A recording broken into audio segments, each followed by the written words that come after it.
Habang paalis si Ming ay biglang humarang si Princess Zhu sa kanyang harapan at pinigilan siya habang malinaw na ipinapakita ang kanyang pag-aalala. Nagtanong si Ming kung maging ang prinsesa ay naging kalaban na rin niya dahil sa sitwasyon, ngunit agad itong umiyak at ipinahayag na kailanman ay hindi siya magiging kalaban ng ating bida. Ipinaliwanag ng prinsesa ang alaala nila sa Magical River kung saan pareho silang malubhang nasugatan at halos hindi na makagalaw, ngunit sa kabila ng kalagayan ni Ming na mas malala pa ay nagawa pa rin itong buhatin siya at iligtas ang kanyang buhay. Dahil dito ay itinuring niya si Ming bilang kanyang tagapagligtas at ipinahayag na walang sinuman ang mas mahalaga sa kanya kaysa sa ating bida, kaya hindi niya ito kailanman maituturing na kalaban.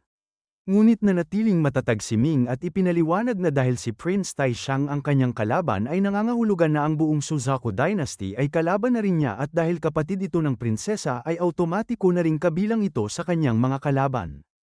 Ipinakita rin ito na kung pipili ang prinsesa na manatili sa kanyang panig ay haantong ito sa pagiging kalaban ng sariling kapatid. Natahimik si Princess Su sa sandaling ito at hindi napigilan ang kanyang emosyon habang patuloy na umiiyak bago ipinahayag na kahit pa siya ay paalisin sa Suzaku Dynasty ay mananatili pa rin ang kapangyarihan nito at wala itong magiging epekto dahil isa lamang siyang prinsesa. Ngunit para sa kanya ay napakahalaga ng buhay ni Ming dahil kung hindi siya nailigtas noon ay matagal na sana siyang patay. Nagpasalamat si Ming, ngunit tumanggi itong ilagay ang prinsesa sa isang sitwasyon kung saan kailangan itong pumili sa pagitan ng kanyang pamilya at ng ating bida. Ngunit hindi pa rin sumuko ang prinsesa at hinawakan ang kanyang braso habang nagbabala na kailangan niyang umalis agad sa Suzaku Dynasty dahil paparating si Prince Taishang upang patayin siya, at sa pagkakataong ito ay magdadala ito ng maraming martial god upang siguraduhin na hindi na makakatakas si Ming. Ipinahayag ni Ming na hindi na siya maaaring umatras sa laban dahil kung gagawin niya ito ay malalagay sa panganib ang kanyang pamilya at mga kaibigan, kaya kailangan niyang harapin ang laban na ito gamit ang sarili niyang paraan. Hindi makapaniwala ang prinsesa at nag-alala kung paano nito haharapin ang kanyang kapatid na may napakaraming martial god, ngunit agad itong lumipad at nagpas siyang humingi ng tulong mula sa iba habang pinapabalik si Ming sa kanyang mansyon at pinapayuhan na huwag lalabas dahil hindi siya maaabot doon kahit anong gawin ni Prince Taishang. Matapos sabihin nito ay agad na umalis ang prinsesa upang humanap ng tulong habang si Ming ay nanatili at tahimik na humingi ng paumanhin sa kanya dahil hindi niya kayang sundin ang kanyang sinabi at malinaw na ipinahayag na ang laban na ito ay kanya at kailangan niyang tapusin ito mag-isa. Samantala ay nagtungo si Princess Zhu sa ilalim ng kanilang tahanan kung saan naroon ang lihim na silid ng kanilang pamilya at doon niya pinuntahan ang kanyang lolo na natutulog. Agad niya itong ginising at humingi ng tulong habang ipinapakita ang kanyang pagiging desperado. Nagising ang matanda at nagtanong kung sino ang gumambala sa kanyang pahinga, at nang makilala ang prinsesa ay naalala nito ang batang dati nitong kinagigiliwan. Ipinaliwanag ng prinsesa ang kanyang kahilingan na nais niyang iligtas ang isang tao kaya kailangan niya ang tulong nito. Ngunit agad na inisip ng matanda na ang kanyang anak na si Suzaku ang nangangailangan ng tulong o kaya ay nasa panganib ang buong Suzaku Dynasty. Agad niyang tinanong kung ano ang nangyari at kung may nagbabantang panganib sa kanilang kaharian dahil sa isang maling hakbang ng isang tao. Ipinaliwanag ng prinsesa na hindi nangangailangan ng tulong ang kanyang ama at maging ang Suzaku Dynasty ay wala ring kinahaharap na panganib, ngunit sa halip ay may ibang dahilan kung bakit siya narito.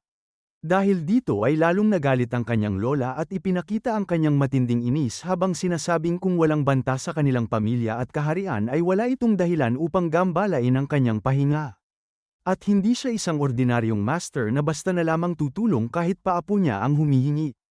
Sa kabila ng galit nito ay nanatiling nagmakaawa ang prinsesa at ipinaliwanag na ang taong nais niyang iligtas ay napakahalaga sa kanya at hindi lamang ito kundi isang napakahusay na henyo sa buong kontinente, kaya kung mamamatay ito ay maaaring maapektuhan ang hinaharap ng buong mundo. Ngunit hindi ito pinaniwalaan ng matanda at lalo pang nagalit habang inabot ang leeg ng prinsesa at mariing ipinahayag na wala ng henyo sa kontinente na hindi pa nito nakikita dahil sa libu-libong taon nitong pamumuhay ay nasaksihan na nito ang pag-usbong at pagbagsak ng napakaraming henyo na sa huli ay namatay lamang at hindi naman nagbago ang hinaharap ng mundo. Habang sinasakal ay unti-unting nanghina ang prinsesa, ngunit patuloy pa rin itong nagsalita at iginiit na nagsasabi ito ng totoo at mas mainam pang iligtas ang buhay ng taong ito kaysa manatiling natutulog. Ngunit sa kabila nito ay itinapon ito ng matanda patungo sa pader at dahil sa lakas ng pagkakabangga ay nawalan ito ng malay. Lumipat ang tagpo sa labas kung saan nakatayo si Ming at agad nitong tinawag si Ruzu na mabilis namang lumitaw sa kanyang harapan habang puno ng sigla at handang sumunod sa utos. Ipinakita nito ang kahandaang pumatay kung kinakailangan ngunit ipinaliwanag ni Ming na ang dahilan ng pagtawag ay upang paghandaan ang darating na laban at nais nitong malaman ang tunay na lakas nito. Ibinahagi ni Ruzu na hindi nito lubos na alam ang sariling limitasyon ngunit ilang taon na ang nakalipas ay hinanap nito ang isang napakalakas na master na itinuturing na pinakamakapangyarihang martial god sa kontinente at hinamon nito sa laban kung saan nagawa nitong talunin. Dahil dito ay napaisip si Ming at napagtanto na kung totoo ang sinasabi nito ay may sapat siyang lakas upang harapin ang sitwasyon kaya nabawasan ang kanyang pag-aalala. Gayunpaman ay ipinaliwanag ni Ming na kahit malakas si Ruzu ay hindi ito sapat upang manalo dahil sa pagkakataong ito ay haharap sila sa maraming martial god na darating kasama ang kanilang hukbo. Sumang-ayon si Ruzu at ipinahayag na kung sabay-sabay na darating ang maraming martial god ay mahihirapan nitong protektahan si Ming dahil magiging abala ito sa pakikipaglaban kaya tinanong kung ano ang plano ng ating bida. Iminungkahi ni Ming ang paglikha ng isang malaking killing formation na kayang pumatay kahit ng mga martial god at ipinahayag na kaya niya itong gawin ngunit kakailanganin niya ang tulong ng 3 martial god upang maisakatuparan ito. Sa halip na maghanap ng iba ay ipinakita ni Ruzu ang kanyang kakayahan sa pamamagitan ng paglikha ng 3 clone ng kanyang sarili na may kaparehong lakas tulad ng orihinal na katawan. Labis ang pagkagulat ni Ming sa kanyang nasaksihan dahil karaniwan ay nababawasan ang lakas ng isang master kapag lumilikha ng clone ngunit sa kaso ni Ruzu ay nananatili ang buong kapangyarihan nito sa bawat isa kaya malinaw na ang kakayahan nito ay tunay na pambihira. Napagtanto ni Ming mula sa ipinakitang kakayahan na si Ruzu ay tunay na napakalakas at higit pa ang kapangyarihan kumpara sa karaniwang martial god kaya nagkaroon ito ng kumpiyansa na simulan ang kanyang plano. Sa puntong ito ay naghanda si Ming upang bumuo ng isang malaking formation ngunit agad siyang pinaalalahanan ni Beiming na hindi sapat ang lakas ni Ruzu lamang dahil ang ganitong uri ng killing formation ay nangangailangan hindi lamang ng mga martial god kundi pati na rin ng napakaraming mataas na kalidad na materyales. Gayunpaman ay nanatiling kalmado si Ming at ipinahayag na hindi na ito problema dahil balak niyang uutangin ang lahat ng kinakailangang materyales mula sa kanyang merit monument upang makuha ang mga formation disk at iba pang mahahalagang sangkap. Sa tulong ng mga nakuha niyang kagamitan ay nagsimula si Ming sa pagbuo ng isang napakalaking formation na kayang magbitag at pumatay ng mga martial god at unti-unting nabuo ang istruktura nito habang pinupuno ang kalangitan ng mga komplikadong pattern at enerhiya. Kasabay nito ay inactivate ni Ming ang marka sa kanyang noo na nagbigay daan upang makipag-ugnayan siya sa Crystal Goddess na nasa Xuanshan Great World at ipinaalala ang isang lihim na lugar sa Hidden Sword Villa kung saan iniwan niya ang isang backdoor sa formation upang makuha ang isang makapangyarihang espada na kanyang nakuha noon matapos dumaan sa maraming pagsubok. Ipinasa ni Ming ang entry pass sa Crystal Goddess at inutusan nitong kunin ang Sacred Sword upang magamit sa kanyang kasalukuyang plano at agad namang tumugon ang kanyang kasama at nagtungo sa nasabing lugar upang kunin ang espada. Hindi nagtagal ay naibalik ng Crystal Goddess ang Sacred Sword mula sa Xuanshan Great World at ibinagsak ito sa harap ni Ming na agad namang tinanggap ito habang ipinapakita ang kasiyahan na sa wakas ay hawak na niya muli ang sandatang ito. Ibinaon ni Ming ang espada sa lupa at ginamit ito bilang sentro ng kanyang formation kung saan agad na naglabas ito ng napakalakas na enerhiya na kumalat sa paligid at nagbunga ng paglitaw ng mga pader na tila mga sinag ng liwanag habang sabay na nabuo ang mas komplikadong formation sa kalangitan. Namangha si Ruzu sa laki at lakas ng nabubuong formation at agad nitong napagtanto na kapag may martial god na mabitag dito ay halos imposible na itong makatakas kaya malinaw na ang layunin ni Ming ay puksain ang kanyang mga kalaban. Ngunit ipinaliwanag ni Ming na ang kasalukuyang formation ay maliit pa lamang at kaya nitong pumatay ng hanggang 4 na martial god kaya kailangan pa nitong palakasin ito upang harapin ang mas marami pang kalaban. Dahil dito ay inilabas ni Ming ang maraming 5-element spirit stones mula sa kanyang storage ring na pawang bihira at mahalagang materyales na gagamitin upang mapalakas ang formation. Habang pinagmamasdan nito ng Invisible Sword at ni Beiming ay ipinahayag nila ang kanilang suporta habang sinasabing kakailanganin ni Ming ng malaking pagsisikap upang makumpleto ang plano. Sinimulan ni Ming ang proseso ng pagkuha ng life essence mula sa mga spirit stones sa pamamagitan ng pagtunaw sa mga ito at upang magawa ito ay ginamit niya ang kanyang fire god form kung saan pinalakas ang kanyang apoy at ginamit ito upang tunawin ang lahat ng materyales at gawing likidong enerhiya. Ipinahayag ng Invisible Sword na ginagamit ni Ming ang lahat ng kanyang naipon na resources upang makalikha ng isang napakalakas na formation at layunin nitong buuin ang isang uri ng Spirit Liquid Essence mula sa mga Spirit Stones. Namangha si Ruzu sa pamamaraan ni Ming at ipinahayag na hindi pa ito kailanman nakakita ng sinuman na kayang bumuo ng ganitong uri ng formation kaya malinaw na kapag natapos ito ng ating bida ay magkakaroon ito ng kakayahang pumatay ng mga martial god ng walang kahirap-hirap. Gayunpaman ay nagkaroon ito ng bahagyang pag-aalinlangan at nagtanong kung talagang balak ni Ming na patayin ang lahat ng martial god na darating dahil kahit kaya nitong makipaglaban ay napagtanto nitong napakarami ng magiging kalaban at maaaring magdulot ito ng malaking galit mula sa buong dynasty. Ngunit hindi natinag si Ming at ipinahayag na wala itong kinatatakutan dahil sa kasalukuyang sitwasyon ay wala nang mas lalala pa. At kung sakaling tuluyang masira ang buong Suzaku Dynasty ay handa itong patayin ang sinumang haarang at lumikas patungo sa Great World. Para sa kanya ay kinakailangan nitong turuan ng leksyon si Prince Tai Xiang dahil kung hindi ay hindi ito titigil at patuloy siyang hahabulin. Pagkatapos nito ay inutusan ni Ming si Ruzu na tumayo sa harap ng formation at ibuhos ang kanyang Divine Light upang makumpleto ang buong istruktura at agad naman itong sinunod ng walang pag-aatubili. Sa paglipas ng oras ay tuluyang natapos ni Ming ang kanyang malaking killing formation kung saan maraming sinag ng enerhiya ang lumitaw na tila mga matitinding liwanag na bumabalot sa buong lugar habang ang buong espasyo ay napuno ng nakakatakot na kapangyarihan. Ipinahayag ni Ming na kumpleto na ang kanyang pangunahing formation at ang natitira na lamang ay ang paglalagay ng ilang maliliit na formation upang maitago ang presensya nito at maghintay sa pagdating ng kanyang mga kalaban. Inisip din ito na sana ay dalhin ni Prince Tai Xiang ang maraming martial god dahil kung hindi ay masasayang lamang ang napakaraming resources na kanyang ginamit. Lumipat ang tagpo sa loob ng Suzaku Dynasty kung saan si Prince Tai Xiang ay nagtipon ng maraming martial god at ipinakita ang kanyang pagiging seryoso sa laban habang ipinapaalala sa kanila na ang kanilang kalaban ay tuso at mapanganib. Ipinaliwanag nito na sa nakaraang engkwentro ay nakapatay si Ming ng ilang martial god at may kakayahan nitong gawin muli gamit ang mga hindi inaasahang pamamaraan kaya kailangan nilang maging maingat. Ipinakita rin ng prinsipe ang kanyang plano kung saan gagamitin nila ang kapangyarihan ng 8 martial god upang selyuhan ng buong espasyo upang hindi makagalaw si Ming at hindi ito makatakas habang sila ay umaatake.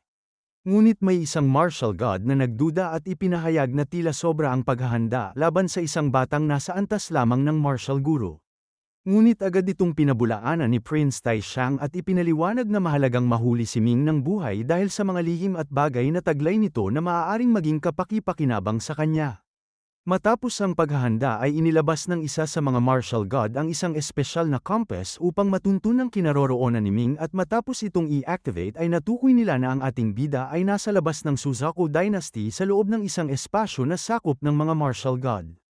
Agad nilang binuksan ang isang portal sa pamamagitan ng pagbasag sa espasyo at naghanda ang lahat sa nalalapit na laban habang malinaw ang utos ni Prince Tai Xiang na oras na upang kumilos.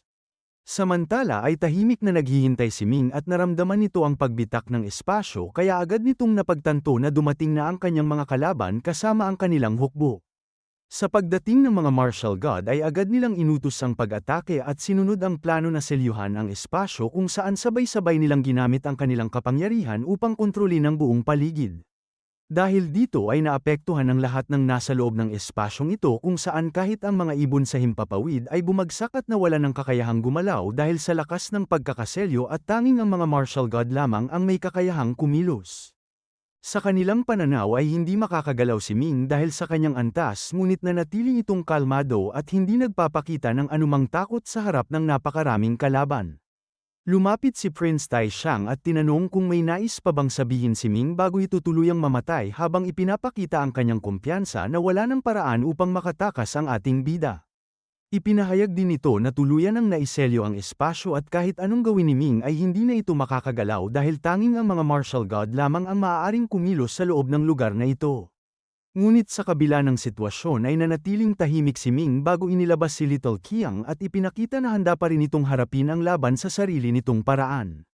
Sa sandaling ito ay ipinahayag ni Little Qiang na sapat na ang lahat at maaari na silang mamatay sa lugar na ito, at kasabay nito ay biglang nag-activate ang malaking killing formation ni Ming na agad bumalat sa buong espasyo at ikinulong ang lahat ng naririto.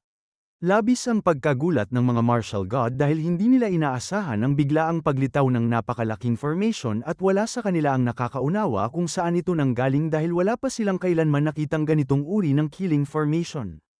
Habang tumatagal ay naramdaman nila ang mabigat at nakakatakot na presensya ng formation na tila kayang durugin ang sinumang mabitag dito kaya unti-unting napalitan ng takot ang kanilang kumpiyansa.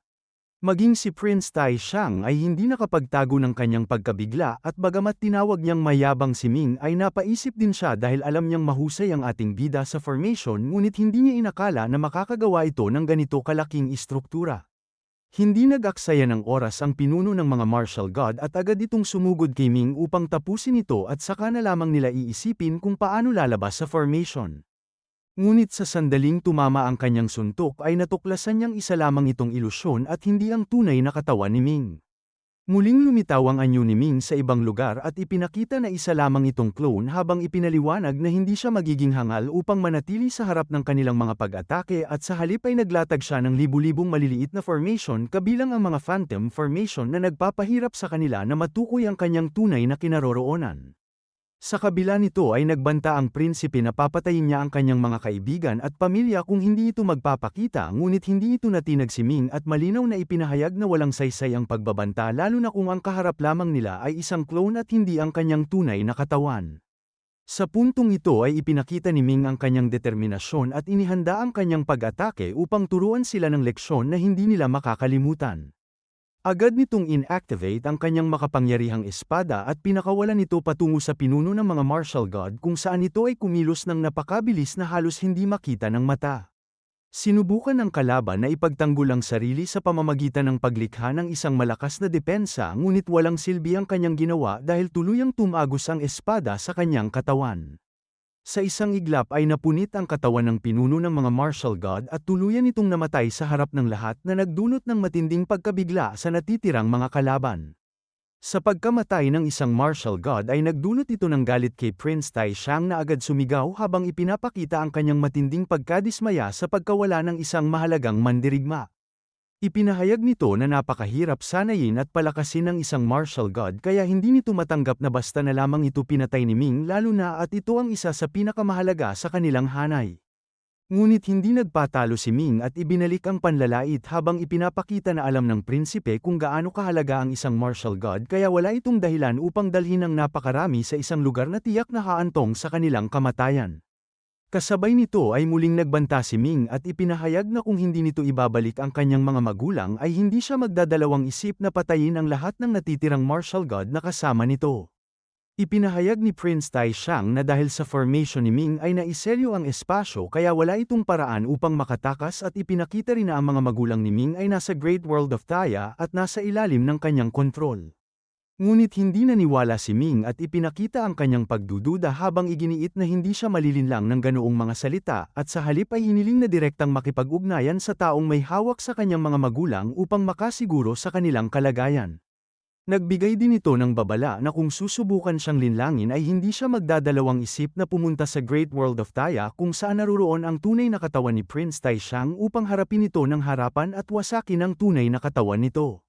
Naunawaan ni Tai Xiang kaya napilitan itong mag-isip ng mabuti kung paano haharapin ang sitwasyon, sa kanyang isip ay napagtanto ni Tai Xiang na kailangan niyang magtimpi at ibigay ang impormasyon tungkol sa mga magulang ni Ming dahil kung hindi ay sa tulong ng napakalakas na killing formation ay maaaring mapatay ni Ming ang lahat ng martial god na naririto, at kapag nalaman ng kanyang ama ang malaking pagkawala ay tiyak na hindi siya patatawarin.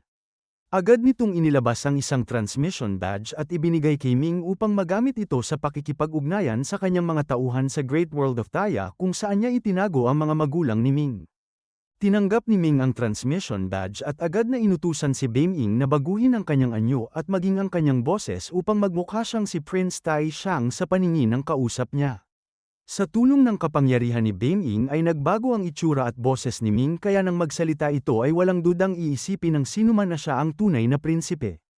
Ginamit ni Ming ang transmission badge at nagpadala ng utos sa kabilang panig na dalhin agad ang kanyang mga magulang sa lugar na ito sa lalong madaling panahon. Ngunit ang tugon na kanyang natanggap ay hindi niya inaasahan dahil ipinaalam na napakasama ng sitwasyon sa Great World of Taya matapos silang salakayin ng mga kalaban ng biglaan at hindi sila nakapaghanda ng maayos. Ipinahayag ng kausap na natalo ang kanilang hukbo at sa gitna ng kaguluhan ay nawala ang dalawang bata at malaki ang posibilidad na hindi na sila buhay dahil maaaring napatay na sila o natapakan sa gitna ng labanan. Pagkarinig nito ay agad na nagngalit si Ming at hindi napigilan ang galit habang hinihingi ang malinaw na paliwanag kung paano nangyari ang pagkawala ng dalawang bata. Ipinaliwanag ng tauhan na napakabilis at malakas ng pag-atake kaya wala silang sapat na oras upang bantayan ang mga bata kaya tuluyan silang nawala sa gitna ng digmaan. Dahil ang tinutukoy na mga bata ay ang kanyang mga magulang ay tuluyang sumabog ang galit ni Ming at sa matinding emosyon ay dinurog niya ang transmission badge habang nagpakawala ng isang nakakayanig na sigaw. Sinubukan siyang pakalmayan ni Prince Taishang at ipinaliwanag na may posibilidad pa na buhay ang kanyang mga magulang at handa itong bumalik upang hanapin ang mga ito ngunit hindi na nakinig si Ming dahil sa sobrang galit at sakit na kanyang nararamdaman.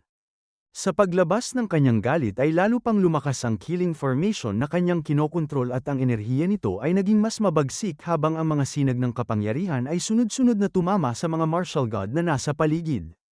Isa-isa silang tinamaan ng mapaminsalang enerhiya at kahit pa subukan nilang lumaban o ipagtanggol ang kanilang sarili ay hindi nila kinaya ang lakas ng formation kaya mabilis silang napuksa ng walang magawa. Ang iba ay nagtangkang umatake pabalik ngunit walang sino man ang may sapat na lakas upang malagpasan ang kapangyarihan ng napakalaking killing formation kaya tuluyan silang nalipol.